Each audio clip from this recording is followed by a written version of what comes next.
வணக்கம் ஃப்ரெண்ட்ஸ். நம்ம சேனலில் இன்றைக்கி நம்ம பார்க்குறது இந்திய அரசியலமைப்பு சட்டம், அதாவது பாலிட்டியில் மிக முக்கியமான 5000 வினாக்களில் டே 3க்கான வீடியோ. பாலிட்டியில் நம்ம மிக முக்கியமான 5000 வினாக்கள் ப்ரீவியஸ் இயர்ஸ் கொஷின்ஸ்லேருந்து ப்ளஸ் அவுட் சோர்ஸ்லேருந்து கன்சல்டேட்டடாக கொடுத்துட்ருக்கோம். உங்களுக்கு எக்ஸாம் மெட்டீரியல்ஸ் பிடிஎஃப் வேணும் அப்படின்னு சொன்னால் ஒரு வீடியோலையுமே பார்த்தீங்கன்னா ஃபஸ்ட்டு கமெண்டில் அதற்கான டீட்டெயில்ஸ் இருக்குது, வாட்ஸ்அப் நம்பர் இருக்குது. அந்த நம்பருக்கு நீங்கள் காண்டாக்ட் பண்ணிங்க அப்படின்னா உங்களுக்கு என்ன மெட்டீரியல் பிடிஎஃப் வேணுமோ அதை நீங்கள் வாங்கிக்கலாம். வாங்க நம்ம கொஷின் அண்ட் ஆன்சர்ஸ் பார்க்கலாம். அரசியலமைப்பு சட்ட வரைவு குழுவின் ஆலோசகராக நியமிக்கப்பட்டவர் யார்? அரசியலமைப்பு சட்ட வரைவு குழுவின் ஆலோசகர் யார் அப்படின்னு சொன்னால் கீழே இருக்க ஆப்ஷன்ஸில் அம்பேத்கர், PN ராவ், நேரு, ராஜேந்திர பிரசாத். இதில் சட்ட வரைவு குழுவோட ஆலோசகர் யார் அப்படின்னு பார்த்தோன்னா PN ராவ் அவர்கள். அடுத்த கேள்வி, தற்போது இந்திய அரசியலமைப்பில் உள்ள அட்டவணைகள் எத்தனை? தற்போது இந்திய அரசியலமைப்பில் உள்ள அட்டவணைகள் எத்தனை அப்படின்னு பார்த்தோன்னா 12 அட்டவணைகள்.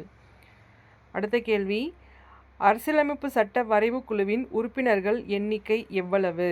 அரசியலமைப்பு சட்ட வரைவு குழுவின் உறுப்பினர்களின் எண்ணிக்கை எவ்வளோ அப்படின்னு பார்த்தோன்னா 7 உறுப்பினர்கள். இந்திய அரசியலமைப்பு சட்ட வரைவு குழுவின் உறுப்பினர்களின் எண்ணிக்கை 7.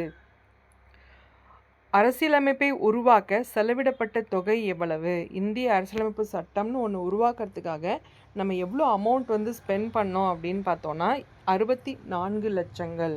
இந்திய அரசியலமைப்பை உருவாக்க செலவிடப்பட்ட தொகை எவ்வளவு அப்படின்னா 64 லட்சங்கள். இந்திய அரசியலமைப்பு சட்டம் எப்போது எழுதி முடிக்கப்பட்டது? இந்திய அரசியலமைப்பு சட்டம் எப்போ எழுதி முடித்தாங்க அப்படின்னு சொன்னால் நவம்பர் 26, 1949 வருஷம். இதுதான் நம்மளோட அரசியலமைப்பு சட்டம் அப்படின்னு சொல்லிட்டு கம்ப்ளீட் பண்ண அந்த டே எப்போ அப்படின்னா நவம்பர் 26, 1949. சரிங்களா? நவம்பர் 26, 1949. இந்திய அரசியலமைப்பு சட்டம் எத்தனை நாடுகளிலிருந்து பெறப்பட்டது? நம்ம நம்மளாவே ஓனாக டிசைன் பண்ணல. ஒரு சில நாடுகள்லேருந்து நம்ம சில குறிப்புகளை எடுத்து நம்ம சட்டத்தோட கனெக்ட் பண்ணி வச்சுருக்கோம். அப்போது எத்தனை நாடுகள்லேருந்து நம்ம இந்திய அரசியலமைப்பு சட்டத்திற்கான பாயிண்ட்ஸ் நமக்கு எடுத்துக்கிட்டோம் அப்படின்னு சொன்னால் 60 நாடுகள்லேருந்து. சரிங்களா? ஏறத்தாழ 60 நாடுகள்கிட்டருந்து நம்ம கொஞ்சம் பாயிண்ட்ஸ் எடுத்து தான் நம்மளோட இந்திய அரசியலமைப்பு சட்டத்தையே உருவாக்கியிருக்கோம். சரிங்களா? அடுத்தது, இந்திய அரசியலமைப்பு நிர்ணய மன்றம் உருவாக்கப்பட்ட ஆண்டு எது? இந்திய அரசியலமைப்பு நிர்ணய மன்றம் உருவாக்கப்பட்ட ஆண்டு எது அப்படின்னு பார்த்தோன்னா 1946. இந்திய அரசியலமைப்பு நிர்ணய மன்றம் உருவாக்கப்பட்ட ஆண்டு 1946. இந்திய அரசியலமைப்பின் தந்தை என அழைக்கப்படுபவர் யார்? இந்திய அரசியலமைப்போட தந்தை யார் அப்படின்னு பார்த்தோன்னா அம்பேத்கர் அவர்கள். இந்திய அரசியலமைப்பின் தந்தை அம்பேத்கர். அரசியலமைப்பு சட்ட நாள் எப்போது அனுசரிக்கப்படுகிறது? இந்திய அரசியலமைப்புக்கான அந்த சட்ட நாள் அப்படின்னு சொல்லிட்டு நம்ம என்னைக்கு அதை செலிப்ரேட் பண்ணுறோம் அப்படின்னு சொன்னால் நவம்பர் 26. அப்போ தான் அதை எழுதி முடிச்சிருக்கோம். அந்த டேவை தான் அரசியலமைப்பு சட்ட நாளாக நம்ம அனுசரிக்கிறோம். அடுத்த கேள்வி, இந்திய அரசியலமைப்பில் நிர்ணய மன்றத்தின் பெண் உறுப்பினர்களின் எண்ணிக்கை எவ்வளவு? இந்திய அரசியலமைப்பு நிர்ணய மன்றத்தில் எத்தனை பெண்கள் உறுப்பினர்களாக இருந்தாங்க அப்படின்னு பார்த்தோன்னா 15 பெண்கள். இந்திய அரசியலமைப்பு நிர்ணய மன்றத்தில் பெண் உறுப்பினர்கள் எத்தனை பேர்? 15 பேர். அடுத்தது, தற்போது இந்திய அரசியலமைப்பில் உள்ள உறுப்புகள் எத்தனை? உறுப்பினர்கள். சரிங்களா? இது உறுப்பினர்கள். தற்போது இந்திய அரசியலமைப்பில் உள்ள உறுப்பினர்களின் எண்ணிக்கை எவ்வளோ அப்படின்னு பார்த்தோன்னா 448 உறுப்பினர்கள். அடுத்தது, 101வது சட்ட திருத்தம் எது தொடர்பானது? அரசியலமைப்பு சட்டத்தில் நிறைய திருத்தங்கள் பண்ணியிருக்காங்க. அதில் 101வது சட்ட திருத்தம் எது சம்மந்தமானது அப்படின்னு பார்த்தோன்னா நம்மளோட GST சம்மந்தமானது. கூட்ஸ் அண்ட் சர்வீஸ் டேக்ஸ்னு சொல்லுவோம் இல்லையா? டேக்ஸ், வரி சம்மந்தமாக சட்ட திருத்தம். எத்தனையாவது சட்ட திருத்தம்? 101வது சட்ட திருத்தத்தில் வரி சம்மந்தமான GST சம்மந்தமான சேஞ்சஸ்லாம் பண்ணியிருப்பாங்க. அடுத்தது, இந்திய அரசியலமைப்பு நடைமுறைக்கு வந்த நாள் எது? எழுதி முடிச்சிட்டோம். 64 லட்ச ரூபா செலவும் பண்ணோம். 60 நாடுகள்லேருந்து பாயிண்ட்ஸும் வாங்கிக்கிட்டோம். சரி, அதெல்லாம் எழுதி முடித்ததுக்கு அப்புறமா எப்போ முடித்தோம்? நவம்பர் 26, 1949 முடிச்சிட்டோம். அப்போது அது எப்போ நடைமுறைக்கு நம்ம கொண்டு வந்தோம்? ஒரு 2 மாதம் கழிச்சு, அதாவது நவம்பர் 26, 1949 எழுதி முடிச்சிட்டாங்க இந்திய அரசியலமைப்பு சட்டம். அது நடைமுறைக்கு கொண்டு வரப்பட்ட ஆண்டு எது? நம்மளோட குடியரசு தினத்தன்னைக்கு ஜனவரி 26, 1950. சரிங்களா? ஜனவரி 26, 1950 நம்மளோட குடியரசு தினத்தன்று தான் அதை வந்து நடைமுறைக்கு கொண்டு வந்திருக்காங்க. அடுத்தது, அரசியலமைப்பு சட்டம் உருவான போது இருந்த பகுதிகள் எத்தனை? உருவானப்போ அதில் எத்தனை பகுதிகள் இருந்தது அப்படின்னா 22 பகுதிகள் இருந்துச்சு. அடுத்து, இந்திய அரசியலமைப்பு சட்டம் ஏற்றுக்கொள்ளப்பட்ட நாள். இந்திய அரசியலமைப்பு சட்டம் ஏற்றுக்கொள்ளப்பட்ட நாள் எது? நவம்பர் 26, 1949.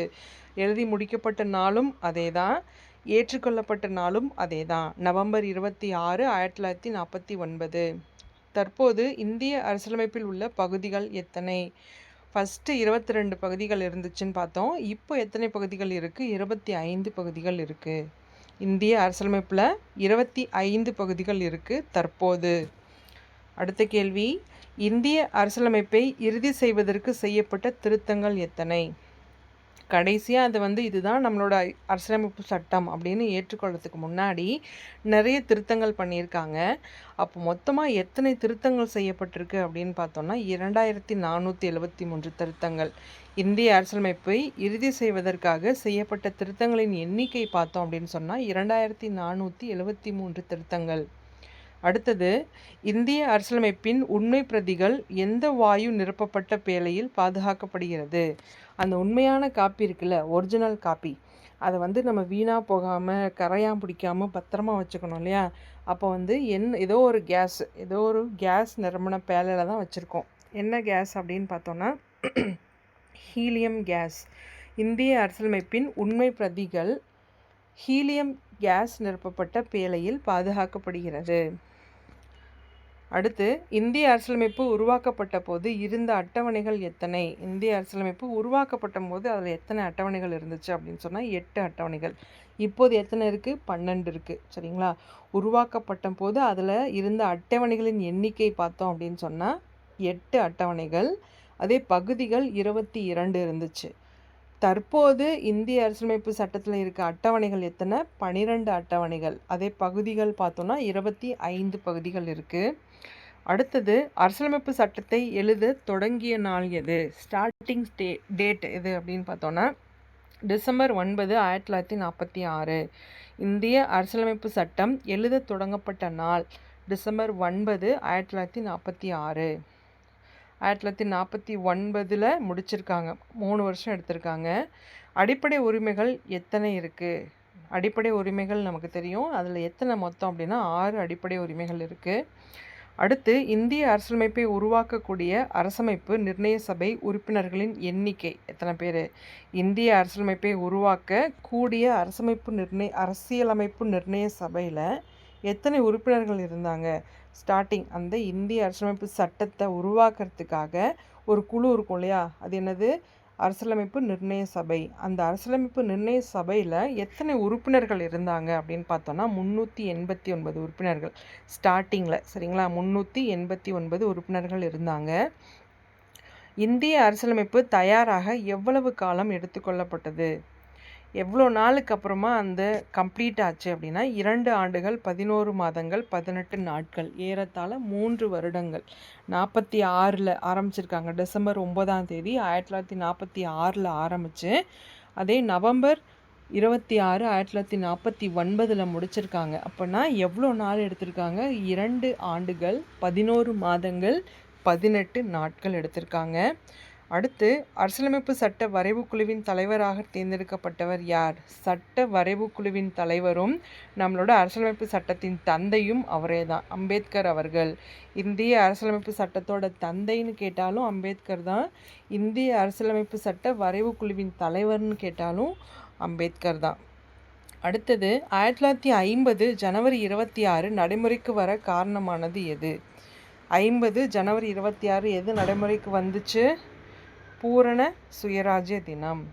பூரண சுயராஜ்ய தினம் தான் நடைமுறைக்கு வந்தது. சுயராஜ்யம், நம்ம குடியரசை வாங்கி நம்மளே தனித்து இயங்க ஆரம்பிச்சிட்டோம் இல்லையா? அதுதான் பூரண சுயராஜ்ய தினம், 1950 ஜனவரி 26. அரசியலமைப்பின் முகப்புரை எதனை வரையறை செய்கிறது? முகப்புரை வந்து எதெல்லாம் வரையறை செய்யுது அப்படின்னு பார்த்தோம்னா இறையாண்மை, சமத்துவம், மதசார்பின்மை, மக்களாட்சி, குடியரசு. இந்த 5 வார்த்தைகளையும் நம்ம என்ன பண்ணோம், ஆர்டர் மாற்றாமல் எழுதணும்.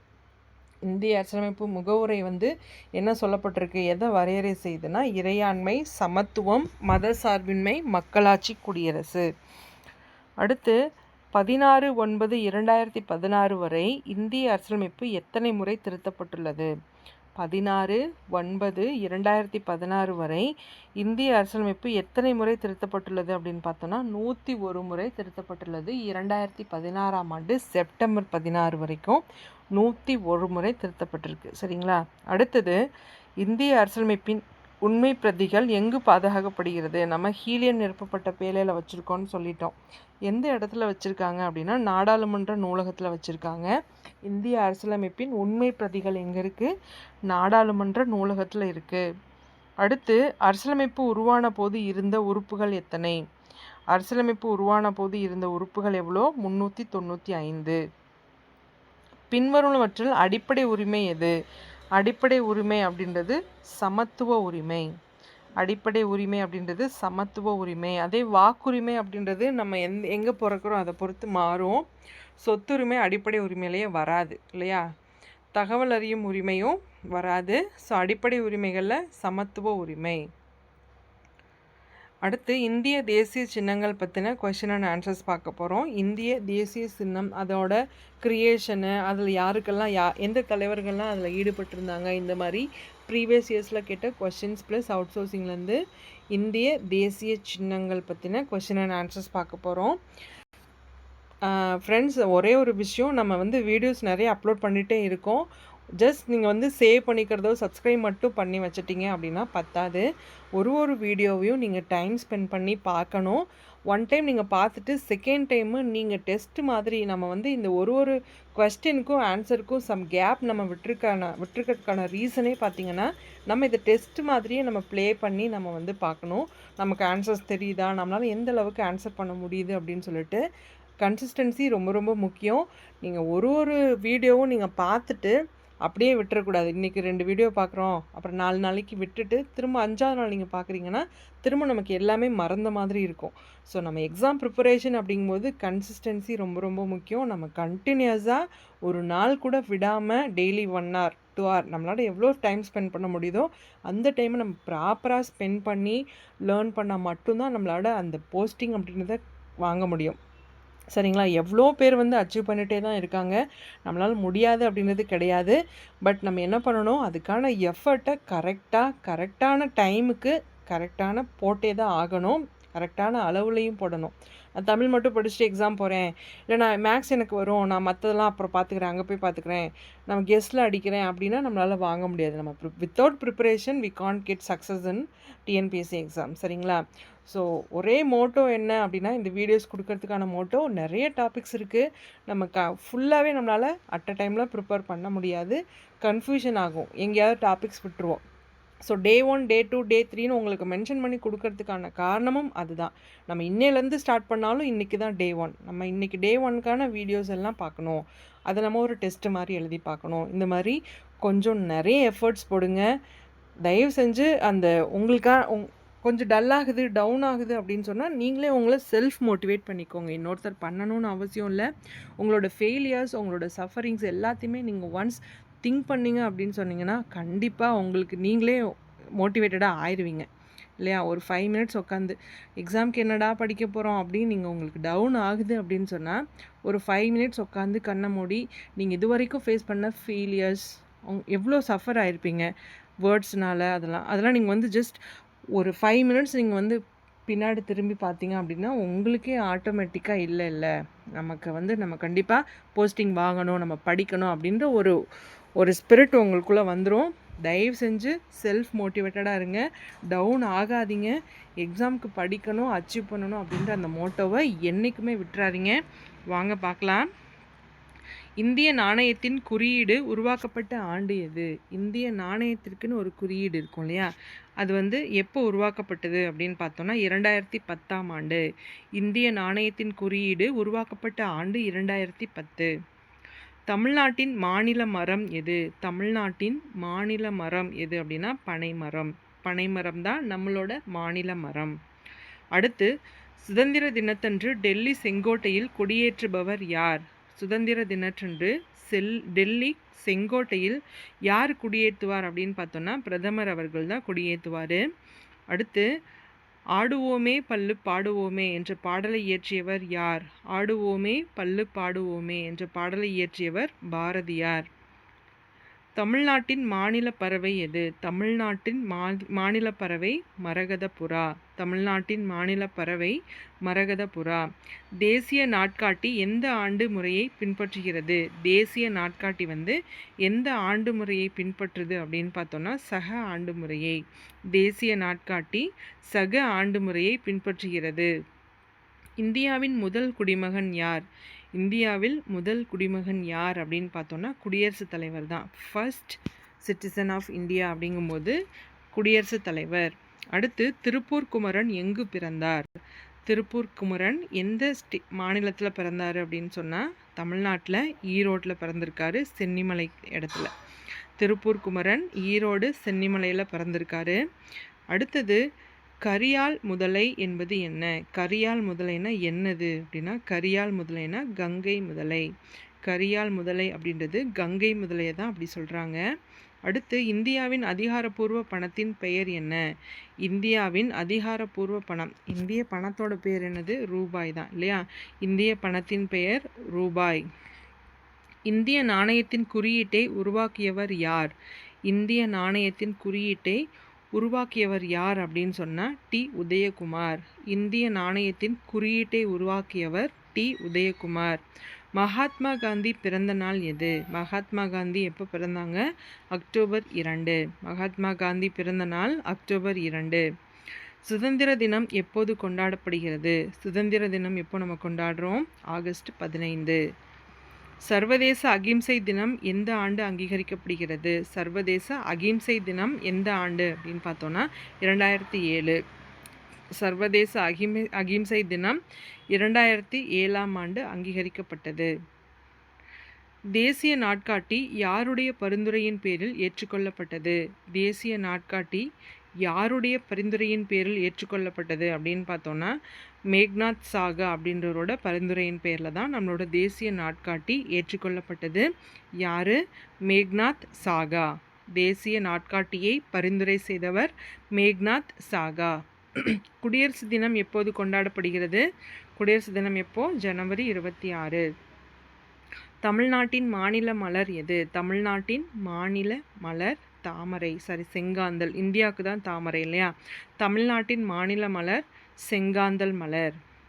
இந்திய நாணயத்தின் குறியீடு நம்ம ரூபாய் சொல்லுவோம் இல்லையா? இந்திய நாணயத்தின் குறியீடு ரூபாய். ஆப்ஷன் பி ரூபாய். திருப்பூர் குமரனுக்கு மத்திய அரசு அஞ்சல் தலை வெளியிட்ட ஆண்டு எது? திருப்பூர் குமரனுக்கு மத்திய அரசு அஞ்சல் தலை வெளியிட்ட ஆண்டு 2004. திருப்பூர் குமரனுக்கு மத்திய அரசு அஞ்சல் தலை வெளியிட்ட ஆண்டு 2004. ஆடுவோமே பல்லு பாடுவோமே என்ற பாடலை சுதந்திர தினத்தில் பாடியவர் யார்? ஆடுவோமே பல்லு பாடுவோமே என்ற பாடலை சுதந்திர தினத்தில் பாடியவர் யார் அப்படின்னு பார்த்தோன்னா டி.கே. பட்டம்மாள் அவர்கள். ஆடுவோமே பல்லு பாடுவோமே அந்த பாடலை சுதந்திர தினத்தன்னைக்கு பாடியவங்க யார் அப்படின்னு சொன்னால் டி.கே. பட்டம்மாள் அவர்கள். இந்தியாவின் தேச தந்தை யார்? இந்தியாவோட தேச தந்தை யார்? மகாத்மா காந்திஜி. இந்தியாவின் தேச தந்தை மகாத்மா காந்திஜி அவர்கள். தமிழ்நாட்டின் மாநில விலங்கு எது? தமிழ்நாட்டுக்கு அப்படின்னு சொன்னால் வரையாடு. தமிழ்நாட்டின் மாநில விலங்கு வரையாடு. பாசறைக்கு திரும்புதல் நிகழ்ச்சி எந்த நாளில் நடைபெறுகிறது? பாசறைக்கு திரும்புதல் நிகழ்ச்சி எந்த நாளில் நடைபெறுது அப்படின்னு சொன்னால் ஜனவரி 29. பாசறைக்கு திரும்புதல் நிகழ்ச்சி ஜனவரி 29ஆம் நாள் நடைபெறுகிறது. ருபியா என்ற வெள்ளி நாணயத்தை வெளியிட்டவர் யார்? ருபியா என்ற வெள்ளி நாணயத்தை வெளியிட்டவர் யார் அப்படின்னு பார்த்தோம்னா ஷெர்ஷா சூரி. ருபியா என்ற வெள்ளி நாணயத்தை வெளியிட்டவர் ஷெர்ஷா சூரி. குடியரசு தினத்தன்று டெல்லி செங்கோட்டையில் கொடியேற்றுபவர் யார்? குடியரசு தினத்தன்று டெல்லி செங்கோட்டையில் கொடியேற்றுபவர் யார் அப்படின்னா குடியரசுத் தலைவர். குடியரசு தினத்தன்று டெல்லி செங்கோட்டையில் கொடியேற்றுபவர் குடியரசுத் தலைவர். அக்டோபர் 2 ஐநா எவ்வாறு கொண்டாடுகிறது? அக்டோபர் 2ஆம் நாள் காந்தியடிகளோட பிறந்த நாளை எப்படி கொண்டாடுறோம் அப்படின்னு சொன்னால் சர்வதேச அகிம்சை தினமாக கொண்டாடுறோம். ஐநா வந்து அறிவிச்சிருக்காங்க. அக்டோபர் 2 சர்வதேச அகிம்சை தினமாக ஐநா கொண்டாடுகிறது. அடுத்தது தேசிய நாட்காட்டி எப்போது ஏற்றுக்கொள்ளப்பட்டது? தேசிய நாட்காட்டி ஏற்றுக்கொள்ளப்பட்ட நாள் எது அப்படின்னா மார்ச் 22, 1957. தேசிய நாட்காட்டி ஏற்றுக்கொள்ளப்பட்ட நாள் மார்ச் 22, 1957. சக ஆண்டு முறையை தொடங்கியவர் யார்? சக ஆண்டு முறையை தொடங்கியவர் யாருன்னா கனிஷ்கர். சக ஆண்டு முறையை தொடங்கியவர் கனிஷ்கர். பாசறைக்கு திரும்புதல் நிகழ்ச்சியின் முதன்மை விருந்தினர் யார்? பாசறைக்கு திரும்புதல் எப்போ நம்ம கொண்டாடுறோம் அப்படின்னு பார்த்தோம், ஜனவரி 29ன்னு பார்த்தோம். அந்த நிகழ்ச்சியில் முதன்மை விருந்தினர் யாராக இருப்பார்? குடியரசுத் தலைவர் தான் இருப்பார். பாசறைக்கு திரும்புதல் நிகழ்ச்சியில் முதன்மை விருந்தினர் குடியரசுத் தலைவர். இது வந்துட்டு நம்ம இந்திய அரசியலமைப்பில் மிக முக்கியமான 5000 வினாக்களில் டே 3க்கான வீடியோ. ஆல்ரெடி ஒரு சப்ஜெக்ட்ஸுமே நம்ம ஸ்பெசிஃபிக்காக வீடியோஸ் வந்து அப்லோட் பண்ணிகிட்ருக்கோம். பார்க்காதவங்க பாருங்கள். அதே மாதிரி உங்களுக்கு எக்ஸாம் மெட்டீரியல் வேணும் அப்படின்னு சொன்னால் பிடிஎஃபோட காப்பி வேணும்னா நீங்கள் வந்து வாட்ஸ்அப் நம்பருக்கு காண்டாக்ட் பண்ணுங்கள்.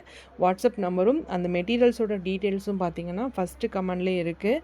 ஸோ ஒரு கமெண்ட்லையுமே ஃபஸ்ட்டு கமெண்டில் டீட்டெயில்ஸ் வாட்ஸ்அப் நம்பரை நீங்கள் பார்த்துட்டு நீங்கள் காண்டாக்ட் பண்ணிங்கன்னா உங்களுக்கு தேவையான மெட்டீரியல் நீங்கள் பிடிஎஃப் வாங்கிக்கலாம். அதே மாதிரி நம்மளோட ஃப்ரீ வாட்ஸ்அப் சேனலுக்கான லிங்க்கும் ஃபஸ்ட்டு கமெண்ட்லேயே இருக்குது. நீங்கள் ஜாயின் பண்ணிக்கிட்டிங்கன்னா உங்களுக்கு ஃப்ரீயாக நோட்ஸும் ப்ளஸ் அப்டேட்ஸும் கிடைக்கும். எக்ஸாமுக்கு நல்லா ப்ரிப்பேர் பண்ணுங்கள் ஃப்ரெண்ட்ஸ். கன்சிஸ்டன்சி விட்டுறாதீங்க. தொடர்ந்து முயற்சி பண்ணிகிட்டே இருங்க. கண்டிப்பாக நம்மளால் சக்ஸஸ் ஆக முடியும். All the best friends.